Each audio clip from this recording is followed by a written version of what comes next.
Assalamualaikum warahmatullahi wabarakatuh.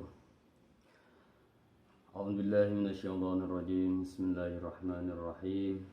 Alhamdulillahilladzi bi ni'matihi tatimmus shalihat wa bi fadlihi tatanazzalul khairat wal barakat wa bi taufiqihi tahaqqaqul maqasid wal ghayat. Asyhadu an la ilaha illallah wahdahu la syarika lah wa asyhadu anna Muhammadan 'abduhu wa rasuluhu la nabiyya ba'dah.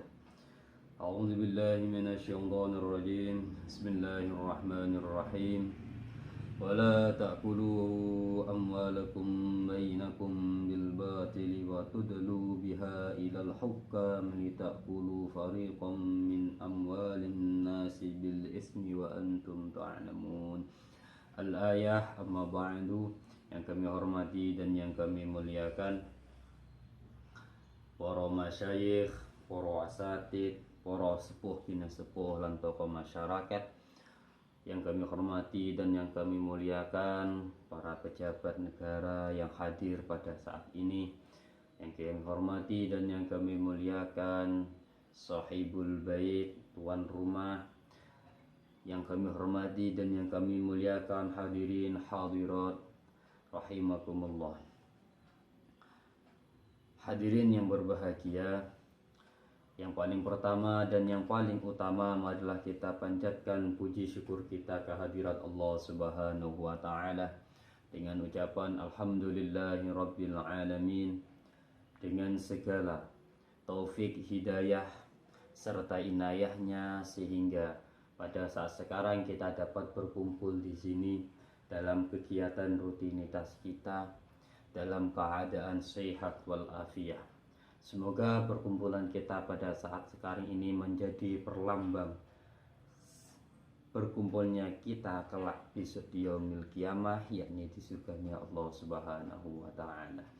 Shalawat beriring salam semoga tetap tercurahkan kepada junjungan alam, Nabi yang berhasil membawa umatnya dari zaman jahiliyah menuju zaman Islamiyah, yakni Nabi Muhammad sallallahu alaihi wasallam, dengan ucapan Allahumma sholli ala sayyidina Muhammad wa ala alihi sayyidina Muhammad. Karena dengan uswatun hasanahnya sehingga pada saat sekarang kita dapat merasakan indah dan nikmatnya beragama Islam. Hadirin yang berbahagia, pada siang hari ini pengajian kita temanya adalah halal.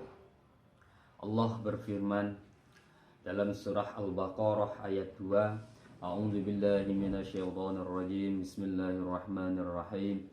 Ya ayyuhan nasu kulu mimma fil ardi halalan thayyiban wa la tattabi'u khutuwatis syaitan innahu aduwwum mubin. Shadaqallahul adzim. Ayat ini menerangkan bahwa manusia, Quran ini menggunakan kata-kata annas. Annas itu adalah manusia, tidak melihat agamanya apa, etnisnya apa, sukunya apa. Tanpa melihat itu, Quran menggunakan kata-kata nas. Karena dalam Al-Quran nanti ada yang menggunakan istilah ya ayyuhalladzina amanu, seperti dalam ayat puasa, ya ayyuhalladzina amanu kutiba alaikumusiyam. Kalau konteks ini berarti yang wajib berpuasa adalah orang-orang yang beriman. Tapi dalam hal makan, Allah berfirman menggunakan kata-kata annas, yakni manusia secara global. Kulu, makanlah, mimma, sesuatu, fil ardi, di bumi ini, di muka bumi Allah ini, yang berbentuk halalan thayyiban. Secara substansi dia halal, thayyiban juga baik. Sebagai contoh gini, daging ketika disembelih secara syariah, hewan ketika disembelih secara syariah, itu dagingnya menjadi halal. Tapi ketika tidak dimasak itu kurang thayyib, tidak baik. Wala tattabi'u khutuwatis syaitan, dan janganlah kamu mengikuti setan, karena innahu lakum aduwwum mubin. Setan itu merupakan musuh yang sangat jelas. Di sini perintah Allah menyebutkan bahwa kita itu sebaiknya, sehendaknya, bahkan sebuah keharusan kita itu memakan makanan yang halal dan thayyib. Di sini kami tidak akan menjelaskan batasan-batasan halal secara terperinci. Tapi di sini kami menjelaskan dampak daripada makan makanan yang tidak halal. Secara umum dalam ilmu fikih disebutkan bahwa halal itu ada dua. Satu, barangnya memang halal. Yang kedua, cara mendapatkannya juga halal.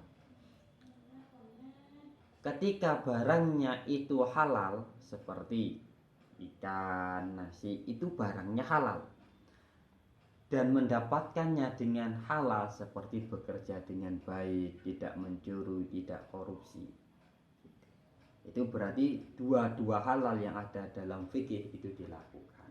Sekarang ketika seseorang memakan makanan yang halal tapi dalam cara mendapatkannya tidak halal,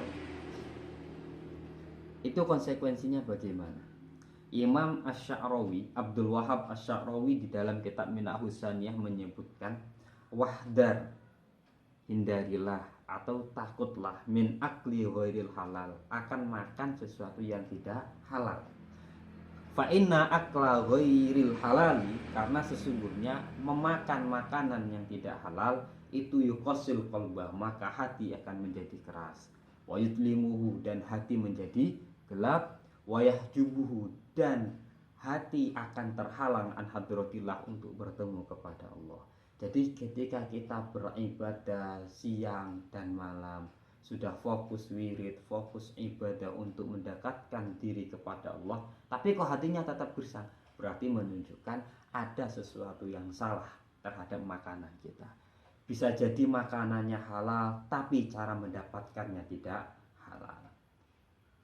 Ini makanan halal saja yang cara mendapatkannya tidak halal, itu sudah berdampak terhadap hati.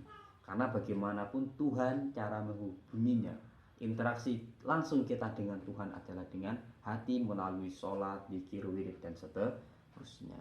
Hadirin yang berbahagia, hadis Nabi menyebutkan yang diriwayatkan oleh Imam Ahmad adalah kullu lahmin sabata min sukhtin fannaru aula bihi. Setiap daging yang ditimbulkan dari perkara yang haram, maka neraka tempat yang lebih baik. Dan seperti yang kami ungkap tadi, halal ada kalanya memang barangnya, halal ada kalanya bentuk cara kita mendapatkannya. Hadirin yang berbahagia, mungkin ini saja yang dapat saya sampaikan. Semoga apa yang saya sampaikan ini dapat bermanfaat dan berbarokah. Kita dapat mengamalkannya bagaimana kehidupan kita menjaga keluarga, lingkungan, dan negara kita dengan makan makanan yang halal, dan cara mendapatkannya juga dengan yang halal. Dari kami, Allahu a'lam bishawab, karena Allah lah yang tahu. Ihdinas siratal mustaqim, siratal ladzina an'amta 'alaihim ghairil maghdubi 'alaihim waladdallin. Amin. Assalamualaikum warahmatullahi wabarakatuh.